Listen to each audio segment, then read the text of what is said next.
البدن وجميع شراح المخاصرة من حسن وشروح ومشايخهم وكان الذين معهم وجميع العلماء والذي يرسلهم وملك المنابر وإلى أرواح والدينا ومشايخنا ومن أحسن إلينا وجميع المسلمين الجنة وإلى حضرة النبي محمد صلى الله عليه وسلم. الفاتحة.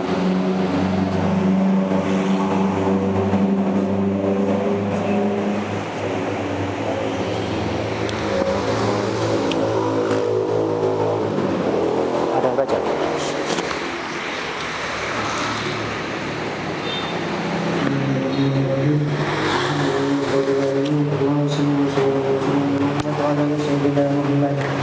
قال المعلم الشيخ العلامة الفقيه عبد الله بن عبد الرحمن الوفد الحضرمي في كتابه المختصر اللطيف نفعنا به وبعلومه في الدارين آمين إلى قوله وشروطهما اسماء 40 جماعة والموالاة بينهما وبين الصلاة وطهارة الحدث الأصغر والأكبر وطهارة النجاسة بالثوب والبدن والمكان والقيام إن قدر وستر الأوراق والجلوس بين الخطبتين بقدر الطمأنينة وأن تكون بالعربية وبعد الزوال.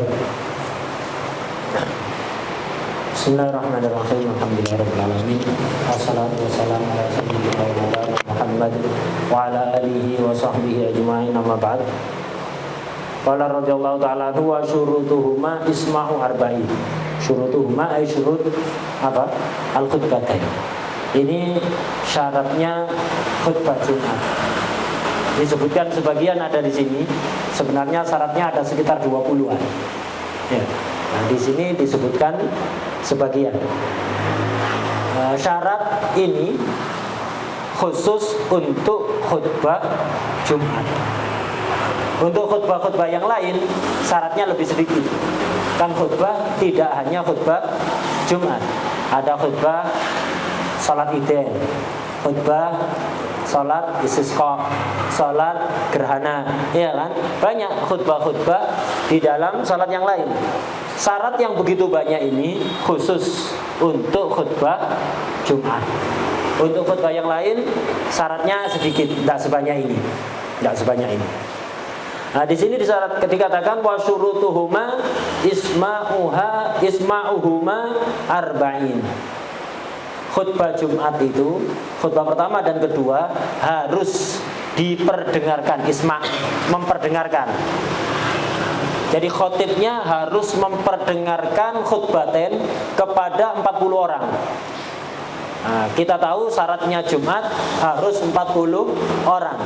Yang mimman tan'aqidu bihimul Jumat harus 40.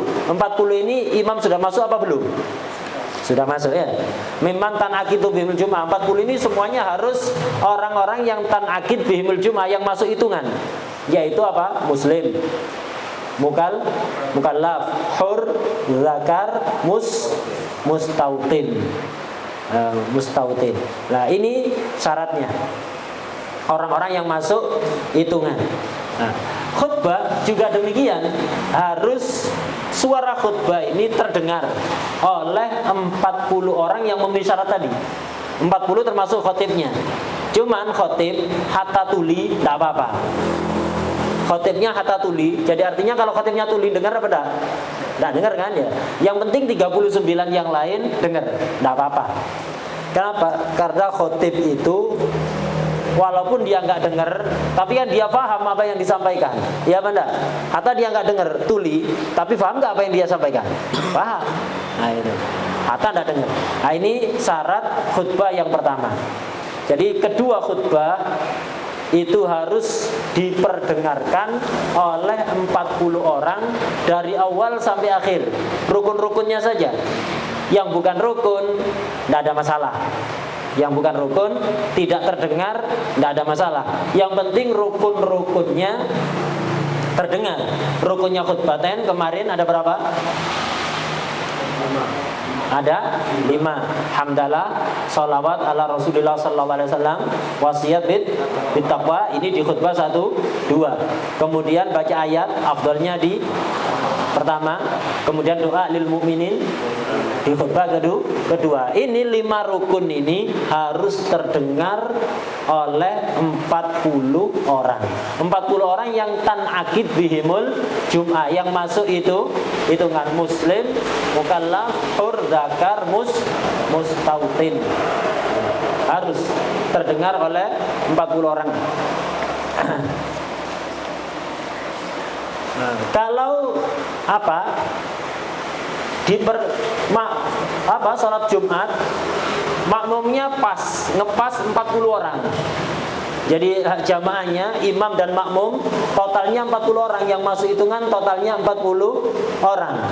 Di pertengahan khutbah ada satu orang keluar ke hammam. Asal dia dengar khutbah selama perjalanan ke hammam, di dalam hammam dengar khutbah, tidak ada masalah. Tapi kalau gak kedengaran, maka yang dibaca khotib ini gak dianggap selama dia pergi. Jadi khutbah dari awal sampai akhir harus terdengar oleh 40 orang. Karena itu kalau Jumatan jamaahnya ngepres, ini kotor ini ya. Jamaahnya pas-pasan. 40 orang, 41 orang. Ada yang mati di pertengahan, udah tidak bisa dilanjut ya. Itu. 40 orang di pertengahan mati atau pingsan. Tidak dengar orang pingsan. Tidak sah. Jadi dari awal sampai akhir rukun-rukunnya harus terdengar oleh 40 orang. Jadi hati-hati kalau jamaah yang pas-pasan itu, yang 40 itu, kalau ada satu orang pergi ke hammam dan dia nggak dengar suara khutbah dari hammam, nggak dianggap ini khutbah. Selama dia pergi ini nggak dianggap. Wah, nah ini syaratnya khutbah. Terdengar oleh 40 orang. Terdengar ini khilaf antara Imam Ibnu Hajar dan Imam Romli. Isma ini mendengarkan khutbah ini, ada yang mengatakan bil fi'li, ada yang mengatakan cukup bil quwwah. Bil fi'li ini menurut Imam Ibnu Hajar. Kalau Imam Romli cukup bil quwwah. Imam Muhammad Ar-Romli mengatakan cukup bil quwwah. Artinya apa sih? Begini loh. Sama bil fi'li, mendengar secara kenyataan. Ini namanya bil fi'li. Kalau bil quwwah itu bisa mendengar. Walaupun nggak dengar gara-gara ngobrol, gara-gara rame, gara-gara suara kendaraan yang mondar-mandir. Seandainya suara itu tidak ada, dia dengar. Ini namanya bil quwwah, bisa mendengar. Kalau bil quwwah itu bisa mendengar. Alimun bil fi'li, ada alimun bil quwwah. Alimun bil fi'li yang memang benar-benar alim. Kalau alimun bil quwwah bisa alim. Semua orang bisa alim. Ya. Semua orang bisa alim, semua punya kesempatan, tergantung serius apa enggak. Gitu. Wadah. Sama ini apakah disyaratkan bil fi'li atau bil quwwah? Khilaf. Kata Imam Ibnu Hajar harus sama bil fi'li, betul-betul mendengar. Enggak cukup bisa mendengar, harus betul-betul mendengar. Artinya kalau ketika khotib itu khutbah, makmumnya 40, ada 2 orang yang ngobrol. Gara-gara ngobrol nggak dengar. Nggak dengar. Jadi yang dengar hanya 38 atau 37. Karena yang 2 ini ngobrol sendiri. Gara-gara ngobrol nggak dengar. Ini kenyataannya mendengar apa enggak ini? Orang yang ngobrol secara kenyataan mendengar apa enggak? Enggak. Tapi seandainya dia diam, bisa mendengar apa enggak? Bisa mendengar. Ini namanya bil quwwah. Bisa mendengar itu bil quwwah. Kalau bil fi'li betul-betul mendengar. Lah orang yang ngobrol ini kalau diam bisa mendengar apa enggak? Nah, apa cukup? Kata Imam Romli cukup. Kata Imam Ibnu Hajar enggak cukup. Gitu. Kayak ngobrol itu. Atau ada suara mesin, suara kendaraan misalnya mondar-mandir, masjidnya pinggir jalan, makmumnya itu tidak banyak, pas-pasan 40 orang. Itu khutbah, di tengah-tengah khutbah ada motor suaranya yang kencang sekali itu, sehingga ketika motor itu lewat, khotibnya pas waktu itu membaca sholawat, hadirinnya sebagian tidak dengar sholawat itu. padahal makmumnya pas-pasan. Nggak dengar sholawat gara-gara suara motor tadi. Nah, ini seandainya tidak ada suara motor, mereka bisa mendengar apa enggak? Bisa. Tapi kenyataannya gara-gara ada suara motor, mendengar apa enggak? Enggak mendengar. Nah, ini kata Ibnu Hajar nggak cukup. Harus betul-betul mendengar. Kata Imam Romli cukup itu. Kenapa? Karena tidak dengarnya gara-gara ada suara berisik, suara bising. Seandainya tidak ada, mereka bakal mendengar. Atau suara hujan yang deras sekali itu. Nah, ini ada bil fi'li, ada bil quwah. Ibnu Hajar mensyaratkan apa? Mendengar bil fi'li, sama bil fi'li. Imam Romli mengatakan cukup bil quwah. Wadah? Beda kalau orang tuli. Orang tuli kenyataannya mendengar apa enggak? Enggak mendengar kan? Bisa mendengar. Orang tuli enggak bisa mendengar, atau bisingnya dimatikan, suara salonnya misalnya dimatikan, dengar apa enggak dia? Enggak dengar. Hatta dikasih corongan enggak dengar, namanya orang tuli. Lah enggak cukup orang tuli. Ini menurut Imam Hajar dan Imam Romli sama-sama enggak cukup. Kenapa? Bil fi'li maupun bil quwah dia tidak mendengar. Secara kenyataan enggak mendengar, dan memang dia enggak bisa mendengar, enggak cukup. Sehingga kalau ada makmum 40 39, ada satu yang tuli, cukup khutbahnya? Enggak cukup. Kecuali kalau yang tuli khotibnya, enggak masalah. Kalau yang tuli khotibnya enggak masalah. Kenapa? Dia walaupun tidak dengar tapi paham apa yang diucapkan. Tapi kalau yang pendengarnya yang tuli, enggak boleh. Jadi dari 39 makmum atau 40 jamaah itu ada satu yang tuli, enggak cukup. Lah terus siapa? Ya enggak bisa jumatan salat zuhur. Kalau dengar dari adzan dari kampung sebelah, ya gabung ke masjid sebelah, jangan bikin jembatan sendiri. Paham ya? Tuli, ini tuli. Kalau tidur, tadi kalau berisik, ada suara motor, suara hujan, suara orang ngobrol, nah itu, suara kendaraan, ya, tidak mendengar. Ini kata Imam Ibnu Hajar nggak cukup ya. Kata Imam Romli cukup. Kata Imam Romli cukup. Nah, kenapa cukup bil quwah menurut Imam Romli? Tapi kalau tuli sepakat, nggak cukup. Kalau berisik khilaf ya. Kalau ada suara berisik khilaf antara Ibnu Hajar dengan Imam Romli. Ibnu Hajar nggak cukup, Imam Romli cukup. Tapi kalau tuli sepakat tidak cukup. Kalau tidur sama seperti suara berisik, suara bising, ataukah sama seperti tuli? Orang tidur, kenyataannya mendengar apa enggak? Seandainya mencoba mendengar orang tidur, enggak bisa orang tidur mencoba mendengar. Bisa, fokus dia, tidur tapi fokus, bisa mendengar. Fokus ke tidurnya, bukan fokus ke khutbahnya ya. Nah, orang tidur sama dengan orang tuli, gak cukup itu. Menurut Imam Ibnu Hajar gak cukup, menurut Imam Romli juga tidak cukup. Gak cukup. Wadah ya?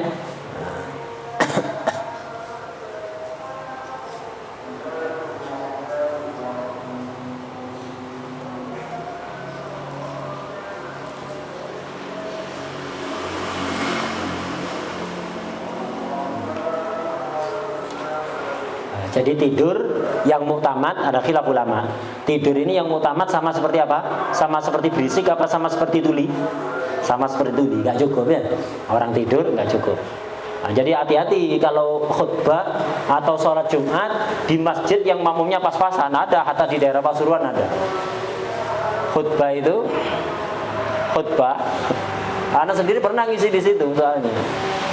Sudah waktunya khutbah, dihitung jamaahnya belum nyampe 40. Ini gimana ini?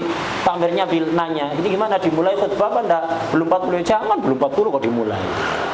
Habis itu datang baru bisa dimulai. Ini kotor ini. Ya. Yang jamaah pas-pasan ini 40 orang ini kotor. Kalau di pertengahan itu ada yang tidur. Kalau di pertengahan ada yang tidur, lah ini biasa nggak saya. Kenapa dia nggak mendengar khutbahnya? Itu, dan biasanya banyak yang tidur ya. Ketika khutbah banyak yang tidur apa enggak? banyak yang tidur. Kecuali di khutbah Jumat akhir Rejab, tidak ada yang tidur ya, melek semuanya.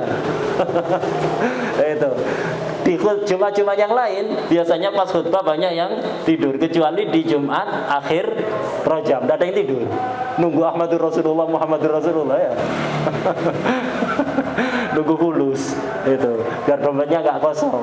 Tidak ada yang tidur kalau Rajab akhirnya Jumat akhir Rajab, tidak ada yang tidur. Nah ini khatar. Jadi khatar kalau Jumatan jamaahnya pas-pasan. Ada yang tidur di pertengahan, tidak dengar khutbah, nggak sah khutbahnya. Kalau khutbahnya nggak sah, konsekuensinya akibatnya Jumatannya juga tidak sah. Benar. Kemudian syaratnya khutbah itu yang penting terdengar oleh 40 orang. Terdengar tidak harus dari dalam masjid, tidak harus dari tempatnya sholat. Kata kayak tadi itu, sebagian jamaah ada 40 orang jamaahnya. Sebagian jamaah di tengah-tengah khutbah ada yang pergi ke hamam, dengar khutbah dari hamam, cukup apa enggak? Cukup. Atau ada yang lupa, kontak motornya tertinggal ada di parkiran, dia ngambil ke parkiran, tapi dengar khutbah, cukup. Atau memang sengaja, sebagian orang gitu, waktunya khutbah itu udah masuk ke masjid, ada di luar, di parkiran, itu nemeni setannya rokokan ada di luar ya. Jadi tidak masuk ke masjid, ada di parkiran. Kalau qomat udah dimatikan Jumatan. Dengar khutbah dianggap apa enggak? Dianggap. Tidak harus dari dalam masjid. Itu. Negaranya ada sistem. Iya cukup. Cukup. Udah ini khutbah, syaratnya khutbah yang pertama harus khutbah itu terdengar oleh 40 orang. Karena itu yang jadi khotib harus cari orang yang suaranya kenceng. Jangan orang yang suaranya nggak jelas. Ini bisa menyebabkan khutbahnya nggak sah. Ini udah berpuluh-puluh tahun jadi khotib di sini. Kalau udah sepuh sehingga suaranya nggak bisa jelas, nggak terdengar hurufnya itu, nggak ada bedanya, sama kembar semua hurufnya. Lah ini ya udah waktunya diganti. Loh ya apa ini udah berpuluh-puluh tahun, yang berpuluh tahun waktunya ganti, enggak jelas kok. Khutbah itu harus terdengar. Sebagian orang ada karena CB atau karena gangguan saraf,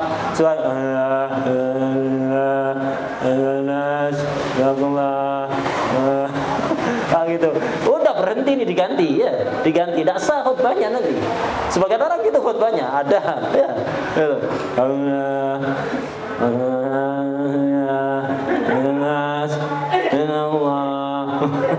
Tidak tahu ini suaranya apa, huruf apa, tidak dengar, tidak jelas ya.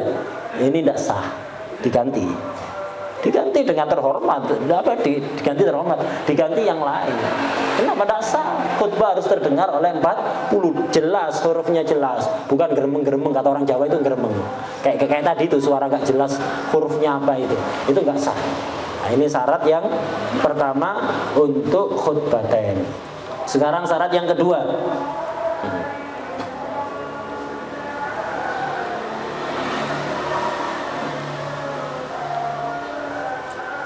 Syarat yang kedua wal muwalatu bainahuma, bainal khutbatain wa bainahuma wa bainas shalah, antara khutbatain dan salat ini harus muwalah langsung. Tidak boleh terpisah lama. Antara khutbah pertama dengan khutbah kedua dipisah duduk kan ya. Jangan terlalu lama. Tidak boleh lama-lama. Antara khutbah pertama dengan khutbah kedua tidak boleh kepisah lama. Antara khutbah kedua dengan takbirnya sholat Jumat tidak boleh kepisah lama. Antara masing-masing rukun dari alhamdulillah ke sholawat tidak boleh pisah lama. Dari sholawat ke wasiat bittaqwa tidak boleh kepisah lama. Antara wasiat bittaqwa dengan apa? Baca ayat atau doa lil mukminin tidak boleh terpisah lama. Seberapa ukuran terpisah lama itu? Tulul fasl itu berapa? Itu. Tulul fasl sama seperti di jamak takdim kemarin. Jamak takdim antara salat pertama dengan salat kedua tidak boleh kepisah lama kan? Harus muwalah langsung ya. Apa maksudnya tulul fasl di situ? Berapa tulul fasl? Ma yasa'u raqaten bi aqalli mujzi. Itu. Ma yasa'u raq'ataini khafifatain atau bi aqalli mujzi. seringkali tulul fasl itu dibatasi dengan ini. Tulul fasl, jadi antara khutbah pertama ke khutbah kedua tidak boleh terpisah lama. Antara khutbah kedua, selesainya khutbah kedua dengan takbir sholat Jumat, tidak boleh tulul fasl, terjadi tulul fasl. Antara setiap rukun-rukun khutbah, dari rukun pertama ke rukun kedua, ketiga, keempat, tidak boleh terpisah lama. Berapa lama? Ma yasa'ur raka'atain bi aqalli mujzi. Waktu yang cukup untuk melakukan sholat 2 rakaat secara minimal. Artinya secara minimal dilakukan wajibnya saja. Baca Fatihah tanpa iftitah, tanpa ta'awud, tanpa surat. Terus rukuk i'tidal bi qadri tumanina faqat. Tasyahudnya juga tasyahud bi aqalli mujzi, aqallu tasyahud itu. Jadi ya enggak lama. 1 menit itu dibuat sholat 2 rakaat bi aqalli mujzi, insya Allah cukup. Seandainya lebih sedikit. Kalau 2 menit kebanyakan. Kalau 2 menit bisa buat baca surat sudah. Tidak sampai 2 menit. Ya. Jadi pemisah antara khutbah kedua, khutbah pertama dengan khutbah kedua, khotib duduknya jangan terlalu lama. Sampai 2 menit udah putus, diulang dari awal, batal khutbahnya. Begitu juga antara khutbah kedua, selesai khutbah kedua dengan takbir salat Jumat. Ini nggak boleh lama-lama. Antara satu rukun ke rukun berikutnya, ini nggak boleh terlalu lama. Wadah ya. Jadi kadang-kadang ada khotib setelah selesai khutbah pertama mau ke khutbah kedua, saya nyari-nyari nggak ketemu. Mana khutbah kedua ini? Nggak ketemu ya? Nggak ketemu cari, nggak ketemu mana? Ada ditandai tadi, kesusu soalnya berangkatnya terburu-buru. Dicari khutbah kedua nggak ketemu. Awas. Kalau sampai pemisahnya lama yang cukup yaitu maya seorakaten bi aqalli mujzi, batal khutbah yang pertama harus diulang dari awal. Karena itu kalau khutbah kedua nggak ketemu, udah lakukan yang akal aja. Alhamdulillah. Wassalatu wassalam ala sayyidina Rasulillah. Ayuhan nas, ittaqullah, Allahumma fir lil mu'minina wal mu'minat wal muslimina wal muslimat. Sudah ya. Itu. Daripada enggak ketemu nanti ngulang khutbah dari awal. Itu. Ngulang khutbah dari awal udah langsung segera. Karena itu antum ingat-ingat rukunnya khutbah itu.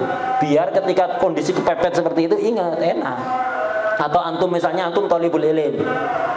Pulang ke rumah. Itu. Pulang ke rumah Jumatan di masjid kampungnya antum. Ternyata khotibnya tidak datang. Kalau oleh takbirnya, oh ini santri ini, ayo gantikan. Waduh, nggak ada persiapan gimana? Nggak usah bingung ya, nggak usah bingung. Itu nggak usah nyari-nyari di HP, nyarinya frozen khutbah, nggak usah ya, nggak usah nyari frozen khutbah. Pakai khutbah minimal darurat ini, khutbah khutbah minimal. Ya antum harus hafal apa aja rukunnya khutbah minimal. Kalau perlu ada khutbah yang antum khutbah 1 dan khutbah 2. Kalau sekedar minimal ya apa? Gampang sekali. Itu gampang sekali. Atau bawa kalau Jumatan jangan lupa bawa buku saku yang ada khutbah Jumatnya, yang bukunya Dalwa itu ada ya. Nah, itu. Bawa buku saku itu yang ada khutbahnya. Jadi kalau kebetulan khotibnya nggak datang, antum disuruh enak udah ada ya. Nah, itu. Jangan lupa. Kadang-kadang ada kondisi seperti itu, antum nggak siap gimana? Mau orang lain nggak ada ya siap juga. Jadi harus selalu siap. Kalau nggak ada buku catatan ya udah pakai minimal khutbah. Pas wasiat di takwa itu antum ngomong apa gitu tentang takwa, ngomong apa aja tentang ngajak orang sholat, ngelarang orang riba, ngelarang apa maksiat-maksiat yang banyak dilakukan oleh orang setempat, kewajiban apa yang banyak ditinggalkan oleh orang setempat. Itu aja udah. Itu. Wadah ya. Jadi antara khutbah pertama dan khutbah kedua jangan sampai kepisah ini.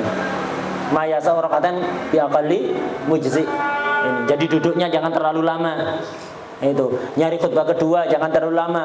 Kemudian dari selesainya khutbah kedua ke takbir jangan terlalu lama.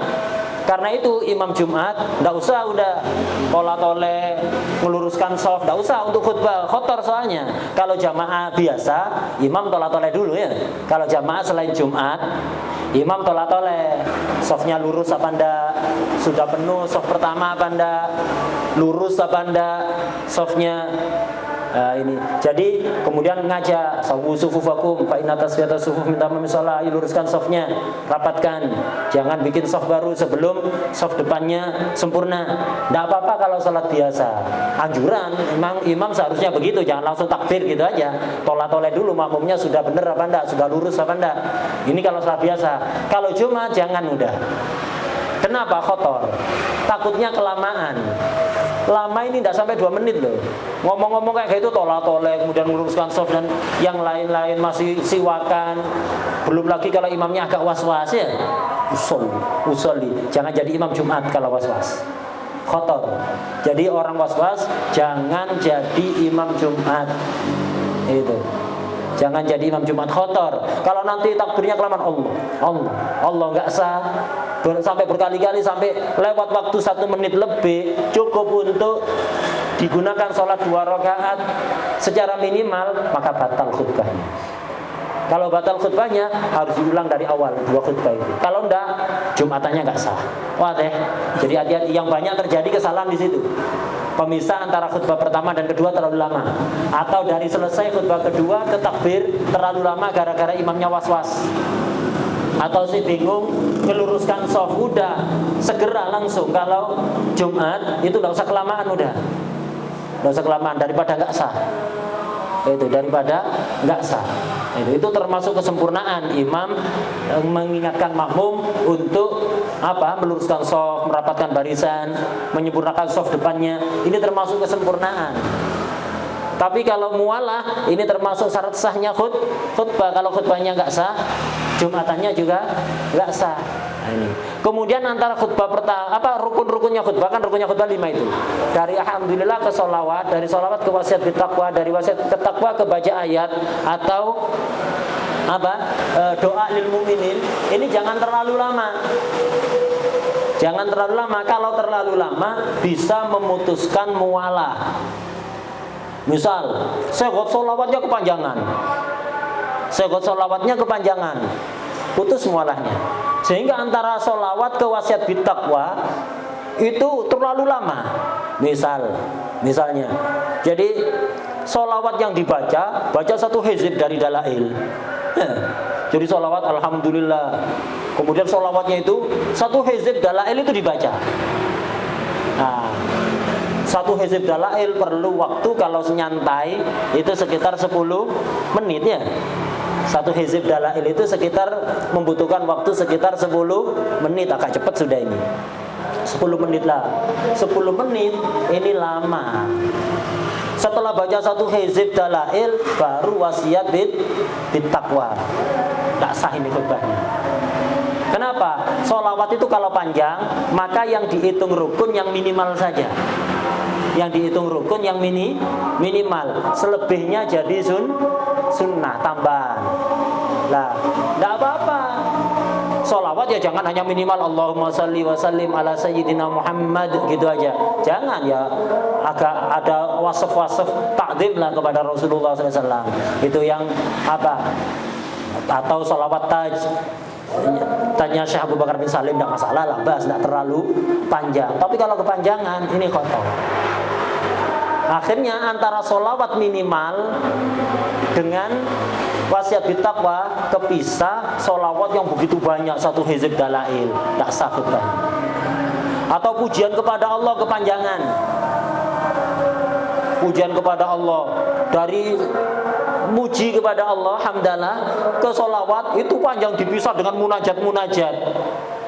Bukan tempatnya. Nanti diambil minimalnya, selebihnya akan menjadi fasil. Kalau panjang fasilnya memutuskan mualah, tidak sah khutbahnya. Atau misalnya doa lil mukminin kepanjangan, tidak usah kepanjangan. Doa lil mukminin kepanjangan, jangan, memutuskan mualah nanti. Jadi khutbah kedua ditutup doa lil mukminin. Doanya kepanjangan. Akhirnya antara doa minimal dengan takbir sholat Jumat ini terlalu lama, putus mualanya. Hati-hati. Atau baca ayatnya kepanjangan, hati-hati, memutuskan mualah nanti. Wadah ya. Kecuali mauidhah, hatta lama tidak memutus mualah. Kenapa? Mauidhah ini merupakan maslahatnya khutbah. Karena yang inti dalam khutbah itu apa? Wasiat bit taqwa. Perintah untuk takwa. Mau itu kalau isinya itu memang ajakan untuk takwa, melakukan ibadah kepada Allah, ketaatan kepada Allah dan menjauhi maksiat, larangan-larangan Allah, maka termasuk bagian dari wasiat bit taqwa. Tidak apa-apa. Jadi yang boleh dipanjangkan dan tidak memutus mualah hanya mau itu. Kalau hamdalah kepanjangan, sholawatnya kepanjangan, ayatnya kepanjangan, atau doa lil mukmininnya kepanjangan, apalagi doa untuk pejabat kepanjangan, ini bisa memutuskan mualah. Yang hatta dipanjangkan tidak masalah dan tidak memutus mualah, itu khusus mauidhah. Ini nggak memutus mualah ini. Nggak memutus mualah. Wadah ya. Jadi kayak apa? Khutbah yang sekarang khususnya kalau diterjemah ya, itu biasanya kan panjangkan nasihatnya kan ya, sampai 5 menit nasihatnya saja, lebih bahkan kadang 10 menit. Jadi mau idhohnya saja itu ada 10 menit, tidak ada masalah asal isinya mau idhoh. Artinya ajakan melakukan ketaatan baik yang wajib maupun yang sunnah, atau larangan melakukan ajakan untuk meninggalkan larangan-larangan Allah baik yang haram atau yang makruh, nggak ada masalah. Itu hatta panjang nggak ada masalah. Mau idhoh soalnya mim maslahatil khutbah nggak ada masalah. Tapi kalau isinya itu ngelantur, isinya ngelantur, bahas perang Ukraina ya, itu baca protokol COVID-19 ada di khutbah ya, menjelaskan protokol, atau yang lain itu yang ngelantur tidak jelas, kampanye ada di khutbah. Nah, ini memutuskan mualah. Hati-hati. Lah biasanya khutbah di masjid-masjid perkotaan kadang-kadang begitu. Isi khutbahnya nggak jelas, ngelantur. Tidak ada ajakan ketakwanya, itu tidak ada. Ya ayuhan nas ittaqullah, itu aja. Ajakan ketakwa, setelah itu terjemahnya nggak jelas sudah. Itu ngeritiki sana sini, caci maki sana sini, bahas tentang perang Rusia Ukraina. Apa hubungannya? Khutbah bukan tempatnya, ngapain bahas itu? Ngapain? Jadi hati-hati. Ini kalau sampai kepanjangan kotor. Karena itu banyak dari ulama di negara kita itu tidak menganjurkan khutbah itu diterjemah. Ada yang menganjurkan diterjemah karena apa? Diterjemah mau idhohnya itu diterjemah karena apa? Karena kesempatan. Banyak orang yang nggak pernah hadir pengajian, hidupnya hanya di pos kamling, hanya ada di jembatan, ngobrol ada di jembatan, ada di pos kamling, hidupnya ada di kafe, hidupnya ada di tempat-tempat lagu, nggak pernah hadir majelis khair. Kalau Jumatan mereka datang, hatta yang nggak sholat datang Jumatannya, hatta yang nggak pernah sholatnya seminggu sekali, Jumatan aja, kesempatan untuk nasihati mereka. Nah, karena itu dengan anggapan seperti itu, akhirnya sebagian ulama menganjurkan khutbah itu diterjemah. Sebagian lagi tidak senang. Sebagian lagi mengatakan tidak boleh diterjemah. Nggak boleh diterjemah. Jangan diterjemah. Kenapa? Khotor. Kalau udah dibuka pintu terjemah, tidak semua khotib itu ngerti fikih. Dia harus diupayakan khotibnya ngerti fikih. Kadang-kadang di luar kontrol kita ya. Kayak di kampung-kampung banyak khotib itu pokok punya gelar haji ya. Itu atau KT haji. KT haji itu masih baru daftar, masih nunggu antrian 30 tahun ke depannya. Pokok pernah haji dijadikan khotib, banyak di kampung-kampung kayak gitu. Pokok istiqomah jamaah dijadikan khotib gak cukup, perlu fikih. Tidak cukup hanya orang yang ahli jamaah. Karena istiqomah jamaah jadikan khotib, nggak cukup. Karena suaranya bagus, atau karena haji, karena tokoh masyarakat. Nah, karena misalnya dulu ini keturunan seorang ulama misalnya, nggak cukup, perlu fikih. Nah, dan banyak masjid-masjid itu nunjuk khotib itu berdasarkan itu, bukan didasari fikihnya. Bukan didasari fikihnya. Lah ini kotor. Kalau nggak boleh nerjemah, aman. Khutbahnya aman kalau nggak boleh nerjemah. Paling dia bakalan beli khutbah yang harganya 10.000 itu ya. 10.000 di toko-toko kitab itu frozen khutbah ya. 10.000 aman sudah, khutbahnya itu sah. Pendengar tidak paham apa yang disampaikan, tapi khutbahnya sah, aman. Tapi kalau dibuka peluang terjemah, dia bisa jadi ngarang sendiri terjemahnya, padahal nggak fakih. Atau beli khutbah-khutbah terjemahan yang nggak jelas. Itu yang ngarang itu ngerti fikih apa enggak, ngikuti aturan-aturan fikih apa enggak. Itu khutbah beli yang di toko-toko itu, penulisnya DRS kayak gitu itu DRS di rumah saja ya. Gak punya kerjaan ya itu.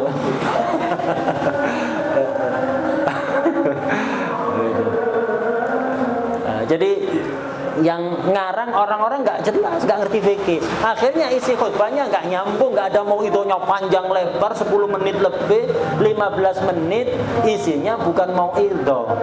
Lah, kalau dibuka peluang terjemah, akhirnya nanti dikhawatirkan banyak khotib-khotib pakai terjemahan yang nggak jelas kayak gitu tadi, atau bikin terjemahan sendiri padahal dia nggak fakih. Karena itu sebagian ulama anti khutbah itu diterjemah, nggak boleh khutbah diterjemah. Sebagian ulama seperti itu. Dan Al-Fakir pernah dengar dari Habib bahwa dulu Habib Ja'far bin Syekhon pernah waktu di masjid itu khotibnya nerjemah, beliau langsung keluar, ridanya diambil, keluar dari masjid. Pernah dengar seperti itu dari Habib Abdullah, bahwa Habib Ja'far bin Syekhon dulu ketika di Jumatan datang ke masjid, khotibnya nerjemah, langsung keluar masjid. Jadi ada yang ulama menganjurkan khutbah itu diterjemah karena yaitu tadi kesempatan nasihati orang yang nggak pernah dengar nasihat. Ada yang anti terjemah karena yaitu tadi sebagai langkah preventif, nutup pintu rapat-rapat agar jangan sampai ada khutbah yang ngelantur-ngelantur itu. Ada khutbah dan banyak kalau antum apalagi di kota-kota besar. Di kota-kota besar itu, yang di situ khotibnya harus punya gelar akademik, nggak ngurus ngerti fikih apa enggak, pokok yang penting punya gelar akademik. Ada profnya, ada doktornya, ada apanya, itu SAG, sarjana alam gaib ya. Sarjana alam gaib itu atau apalah itu. Jadi harus ada gelar-gelar seperti itu, atau bahkan LC ya itu lapo jono.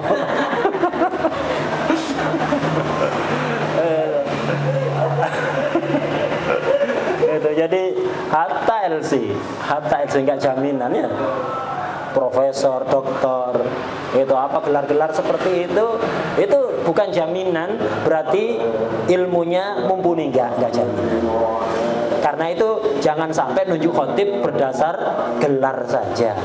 Karena itu kota, apalagi kalau diterjemah di kota-kota besar itu, yang khotibnya hanya ngelihat titel-titel seperti itu. Banyak khutbah ngelantur-ngelantur, khutbahnya lama biasanya di masjid-masjid kota besar itu. Biasanya gitu khutbahnya itu setengah jam. Isinya itu tidak ada mauidhahnya, nggak jelas semuanya, ngelantur. Nah ini memutuskan mualah. Kalau memutuskan mualah, khutbahnya nggak sah. Wadah. Nah ini syarat-syaratnya khutbah, kita baru dapat 2. Insya Allah sisanya kita lanjut pada pertemuan berikutnya. Allahu Akbar.